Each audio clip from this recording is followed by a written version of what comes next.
446 میں آ کر شیعوں کی حکومت کو ختم کیا طغرل بیگ سلجوقی نے۔ سلجوق مسلمان ہوئے تھے محمود غزنوی کے دور میں، سلجوق ان کے بڑے کا نام تھا۔ تو ایک دفعہ محمود غزنوی نے سلجوق سے پوچھا اگر مجھے تیری مدد کی ضرورت ہو تو کتنے آدمی پیش کر سکتے ہو؟ تو اس نے ایک تیر دیا، کہا یہ ایک تیر ہے میرا، کسی کو یہ تیر بھیج کر میرے علاقے میں بھیج دو تو چند گھنٹوں میں 1,00,000 تلواریں تیرا پہرا دینے کے لیے تیار ہوں، میرے پاس اتنی طاقت ہے۔ تو یہ سلجوق کی نسل میں تھا طغرل بیگ۔ اللہ تعالیٰ نے جب عرب زوال کا شکار ہو گئے اور ضعف کا شکار ہو گئے، جیسے بڑھاپے کا کوئی علاج نہیں، جب قوموں پہ زوال آتا ہے تو اس کا بھی کوئی علاج نہیں، پھر اور قوم کو جگہ ملتی ہے۔ جیسے بڑھاپا ایک فرد پہ آتا ہے، ایسے بڑھاپا قوم پہ آتا ہے۔ قوم کا بڑھاپا جوانی میں نہیں لوٹ سکتا، جیسے فرد کا بڑھاپا جوانی کی طرف نہیں لوٹ سکتا، قوم کا بڑھاپا جوانی کی طرف نہیں لوٹ سکتا، کوئی علاج نہیں، نئی نسل کا آنا ہی علاج۔ تو عرب دھل چکے تھے، 600 سال بہت ہوتے ہیں حکومت کو، اپنی صفات گم کر چکے تھے، اب نئے خون کی ضرورت تھی۔ طغرل بیگ پہلا شخص تھا جس نے آ کر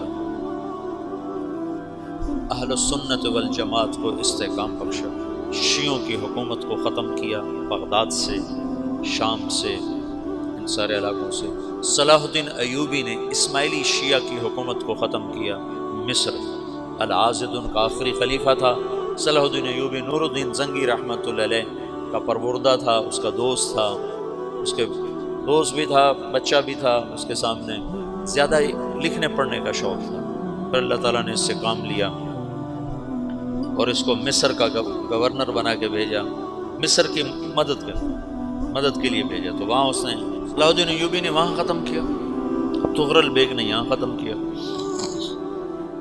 تو پھر سلجوق جو تھے نا یہ اقتدار میں آئے، ادھر ختم ہو گئی سلطنت بنو عباس کی، مصر ایک چھوٹی سی ترکوں کی سلطنت۔ تو اللہ تعالیٰ پھر مرکزیت کے لیے ایک نظام چلا ہے، دو لشکر آپس میں لڑ رہے ہیں ایک میدان، ایک جنگلی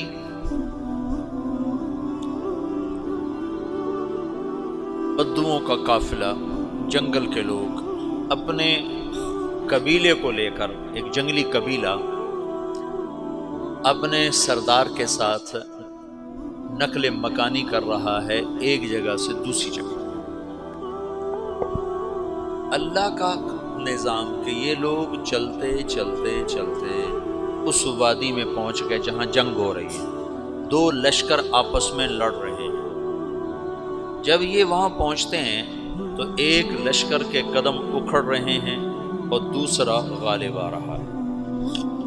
ان کو نہیں پتا شکست کھانے والے کون ہیں اور فتح پانے والے کون، ان کو نہیں پتا۔ اس جنگلی قبیلے کے سردار کا نام بھی طغرل ہے، طغرل۔ تو یہ سردار کہتا ہے جو شکست کھا رہے ہیں ان کی مدد کرو، کچھ پتہ نہیں کون ہے، کہتا جو شکست کھا رہے ہیں ان کی مدد کرو۔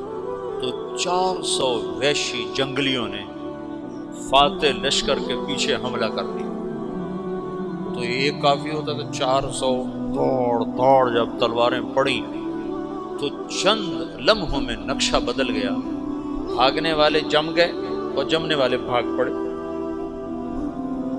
جب جنگ ختم ہوئی تو شکست خوردہ لشکر کے بادشاہ نے ان کو بلایا، اسے پوچھتا ہے مجھے جانتے ہو میں کون ہوں؟ کہا نہیں۔ کہا تو تم نے میری مدد کیوں کی؟ کہا انسانی ہمدردی کی وجہ سے، تمہیں شکست ہو رہی تھی اس لیے تمہاری مدد کی۔ اور اس نے اپنا تعارف کرایا، میں ہوں سلیمان سلجوقی، ترکی کا بادشاہ۔ مسلمانوں کا لشکر تھا اور تاتاریوں سے شکست کھا رہا تھا، تاتاری فتح پا رہے تھے، مسلمان شکست کھا رہے تھے۔ تو وہ اللہ کی غیبی مدد بن کر آئے، تو وہ اس سے کہتا ہے میرے ساتھ رہنا پسند کرو، تم نے میرے اوپر احسان کیا ہے، میں اس کا بدلہ دینا چاہتا ہوں، میرے ساتھ رہنا پسند کرو گے؟ کہنے کا کر لوں گا۔ تو اس کو لے کر ترکی آیا، اور استنبول اس وقت روم کی حکومت میں تھا، اسے فتح کیا اس تغرل کے آگے چوتھے پانچویں پڑپوتے محمد فاتح نے۔ تو یہ استنبول ہے، یہ ترکی ہے، بیچ میں ایک چھوٹا سمندر ہے، یہاں ایک جاگیر ہے۔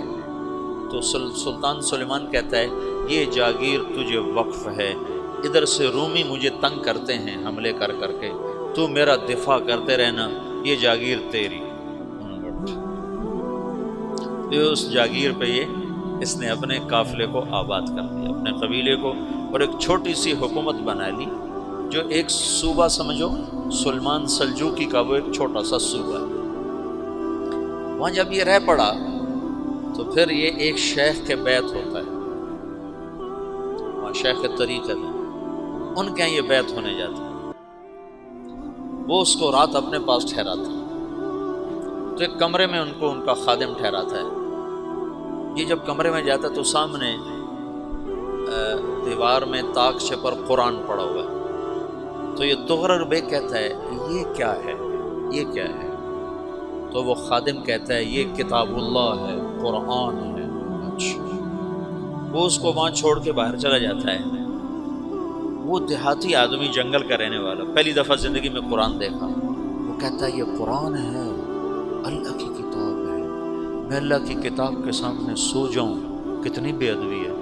تو اس نے ایسے قرآن اٹھایا اور سر پہ رکھ لیا اور کھڑا ہو گیا، ساری رات قرآن سر پہ رکھ کے کھڑا رہا۔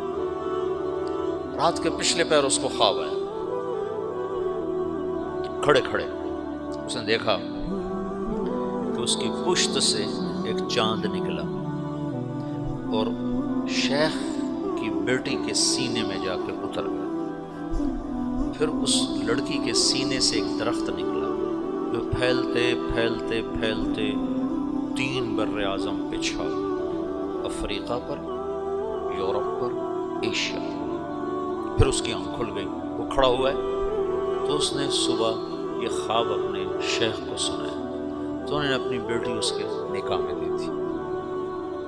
اس بیٹی سے ایک بچہ پیدا ہوا، تغرل بیگ نے اس کا نام رکھا عثمان، عثمانی ترک نام سنو، جو میں نے کل بتایا تھا کہ 1924 میں وہ خلافت ختم ہوئی، تو ایک بیٹا پیدا ہوا عثمان۔ عثمان نے پھر ایک نئی اسلامی حکومت کی بنیاد رکھی جو 1924 تک چلتی رہی، کوئی 800 سال یہ حکومت چلی۔ تو حکومت کا شیرازہ بکھرا، لیکن پھر جڑ جاتا تھا، پر وہ قرن اول والا جوڑ کبھی نہ پیدا ہوا، ٹکڑے بن گئے۔ ان ٹکڑوں میں اللہ لوگ پیدا کرتا رہا جو دعوت دیتے رہے، دعوت زندہ رہی، جو تربیت کا نظام تصوف کے ساتھ تھا اب وہ تبلیغ کے ساتھ تھا۔